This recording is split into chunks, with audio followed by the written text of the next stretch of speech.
Hey guys, real quick video today. I'll just tell you a little bit about what's going on here. Um, been having something weird happen every now and then, whether the clutch is depressed or all the way out. I try to start the Jeep and it's just nothing, like something shorted out.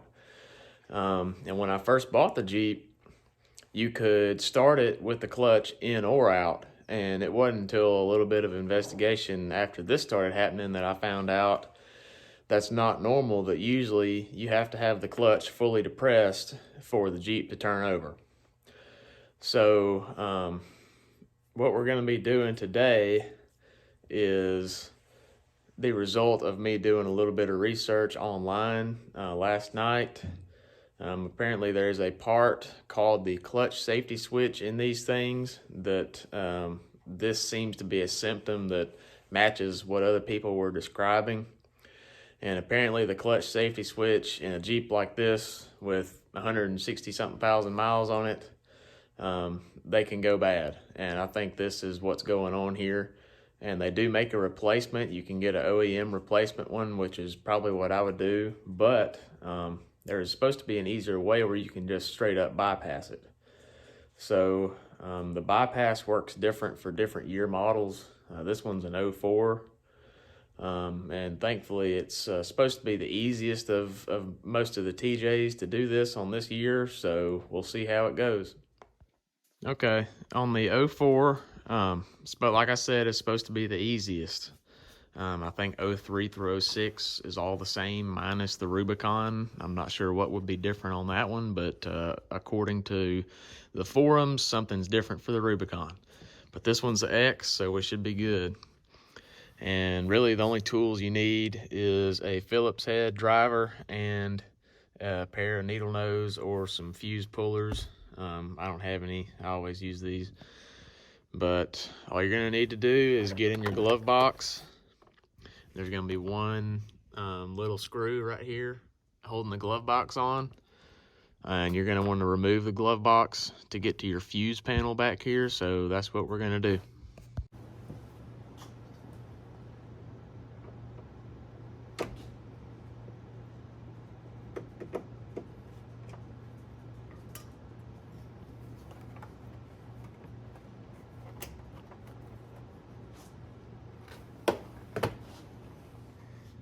So now that we have the glove box out, we can see the fuse diagram right here for the fuse box located in the inside of the vehicle here.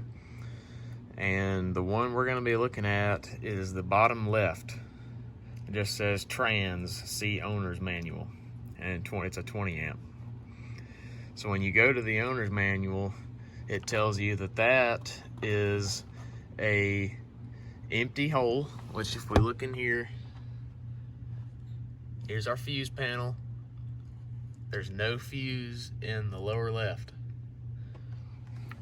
It says if there is a fuse in there, then your clutch safety switch is already bypassed. So mine's not, which I figured it wasn't. And it says if you want to bypass the safety switch, all you got to do is put a 20 amp fuse in that slot and it should do it. So we're about to test that out. Got a little 20 amp here. It's a mini fuse, so don't buy the big ones. All these are the mini. And I was wrong, you don't even need any sort of pliers or anything. This thing's fairly accessible. So we're gonna pop that sucker in here. Now we've got us a 20 amp in the bottom hole, so in theory, our clutch safety switch should be bypassed. Now all that's left is to put the glove box back in and test it out and see if it will start with no clutch depressed. All right, I'm gonna try it out. I'm gonna make sure she's in neutral because we don't want it jumping forward into the four-wheeler here. And I'm gonna let all the way out on the clutch. So no clutch, in neutral, see if it worked.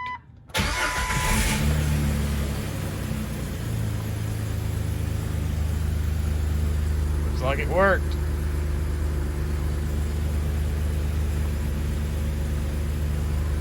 Got the glove box back, good to go. Okay guys, I know this was a very short and simple video. Probably the easiest thing you can possibly do, thankfully. Couple of disclaimers though. Obviously at this point your clutch safety switch is disabled. So if you're in traffic or do a lot of downtown driving or anything, just be extra cautious that you don't try to start in gear, at least with the clutch out, because you, depending on your gearing, you could potentially bump into somebody in front of you or run somebody over. So just be careful in doing this. This one stays on the trail most of the time, so if I start in gear by mistake one time, it's not the end of the world. And yeah, other than that, if you've got any questions or have any issues with it, I'd be curious to see if this works for all the TJ models. I think what I saw was the 97 was under the driver's side dash down by the gas and brake pedal and everything. There was a plug that you had to switch connections down there. I can't remember what the 98 through 02 was, and then 03 through 06 was just the fuse. So as you see, it seemed to work, and I'll keep you guys updated. Thank you.